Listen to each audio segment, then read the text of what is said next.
This is the Mercedes G Wagon, and it's the most criminally misused car ever in the history of the galaxy. Built as a military off-roader to tackle the toughest terrain the world has to offer. But instead, the most off-roading it got was accidentally driving over the curb at the local Dunkin' Donuts. It's an SUV that can win the Dakar Rally with as much ease as it can get you to the strip club, whether you're performing there or just casually viewing. I won't judge.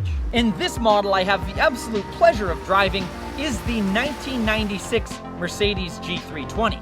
And today I'm gonna give you a little backstory on the G-Wagon, but more importantly, I'm gonna show you how this angular brick drives on the road and show you some cool features of one of the most off-road capable and abused vehicles ever built. Abused in the way that it wasn't intended. Please help. If you're an American and think off-roading, you're probably gonna think Jeep. But if you're from Europe and think off-roading, you're probably gonna think of this.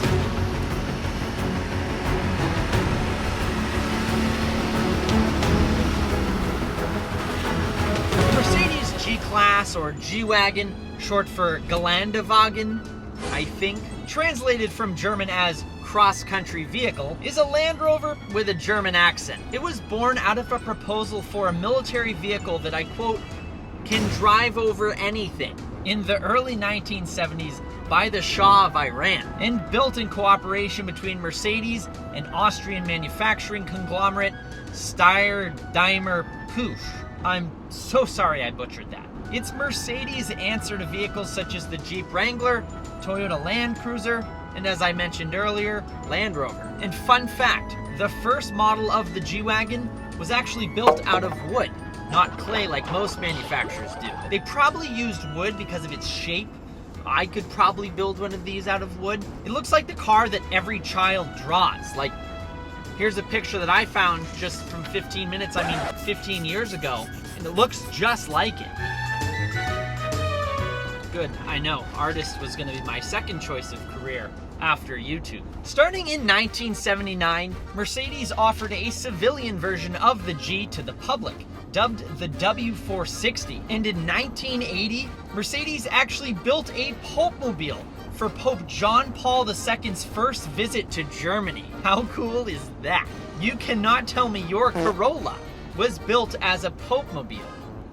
You cannot. Now here in the States, we didn't get the G-Wagon officially yet because Mercedes considered the G to be more of a utilitarian truck and didn't think it fit the perception of what most Americans thought the Mercedes brand was. They also thought we'd laugh at how ridiculously underpowered these were in comparison to what we had at the time. The early ones had less than 100 horsepower.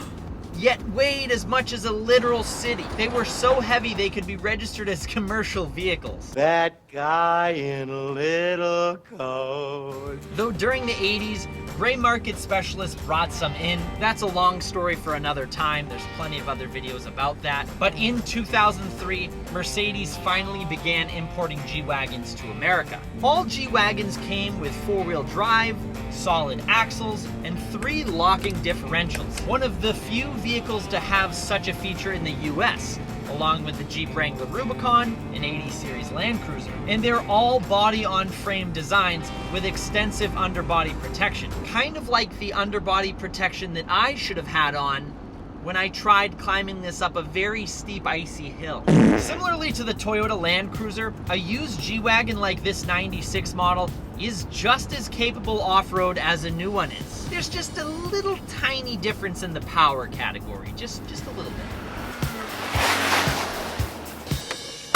Now, the current G-Class is offered with some pretty crazy choices of power plant.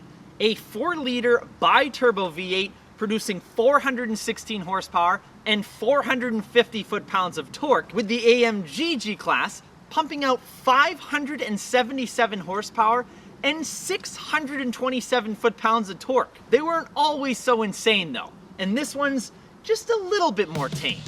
This G is powered by the M104 engine, which is a 3.2-liter inline 6-cylinder gas engine, and it produces around 210 horsepower and around 220 foot-pounds of torque.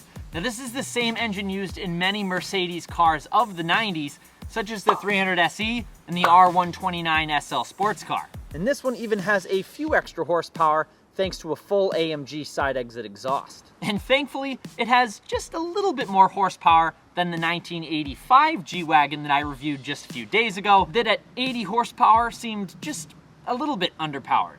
Now that power is sent to a 4-speed automatic transmission, and while the newer AMG models of the G-Class can sprint to 60 in a blistering 4.5 seconds, this 96 model takes just a little bit more than that. It'll hit 60 in 12 seconds. So if you're really in a rush to get that iced coffee, well, you might want to take hubby's E-Class. And speaking of coffee, well, the G-Wagon actually doesn't have any place to put it because it doesn't have cup holders in here. Not in the front, not in the back. Kind of surprising to me too, but anyways, it does have a plethora of other interior amenities and plenty of cargo space for your Louis Vuitton bags. It's actually a very nice place to be in here. It's very comfortable. You sit in these very plush leather seats. Some say the driver's seat is affectionately called the G-spot. At least I could find this one. And you get a very commanding driving position, very high up, perfect for 4'11" Sharon, who had trouble seeing over the steering wheel of the last E-Class she had. You have a sunroof in here, you have these very nice heated seats that heat up in about 7 seconds, and according to Tyler from Northeast Auto Imports, they get so hot you could cook an egg on them. We won't be trying that today. The dash and the door panels are surrounded in this nice burl walnut wood trim, and you do have seating for 5 between the first 2 rows. And in the back, you have these 2 additional fold-down bench seats that sit sideways. They're actually very cool, very military-like. You could probably fit 2 small people on each, or 1 wider person, will be nice and say. You have air conditioning and all your 4-wheel drive controls and differential locks on the center stack here. And we even have an aftermarket Kenwood radio with a USB input and Bluetooth. Definitely a nice updated feature to have that they did not have in 1996. And great news! The back seat here is actually large enough for my lanky and awkward 6'5" frame. And without a doubt, one of the best things about the G Wagon that not many people get to experience is the weight of the door and the sound. The satisfying thud when you shut it. It's like you're closing the hatch in a tank. Not like I know. Vehicles that perform so well off-road, with a body-on-frame design riding on solid axles, usually don't handle pavement too well. But I'm delighted at how well this one is handling the road. Sure, it floats around a little bit, but it's a little bit more comfortable than a Jeep Wrangler, and I would say about the same as a Land Cruiser. And of course, as I said, does have a fair amount of body roll. It handles like a truck, but it handles like a Mercedes truck. You can tell they took their time while designing and engineering these things.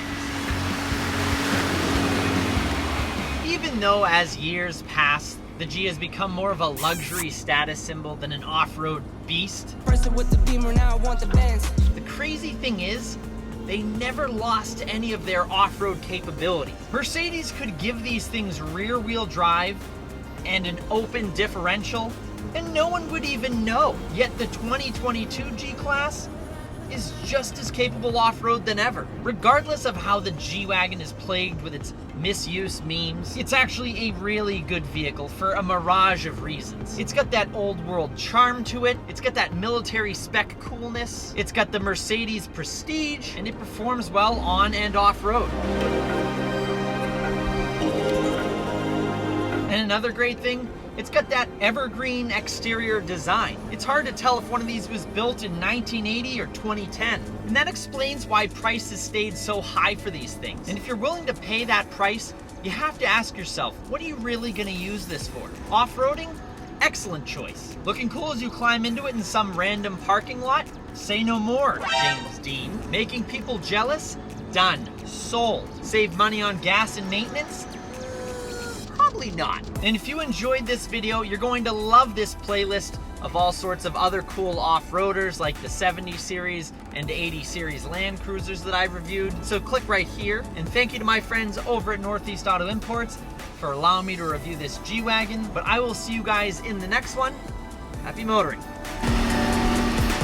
know, sometimes I really have to pinch myself.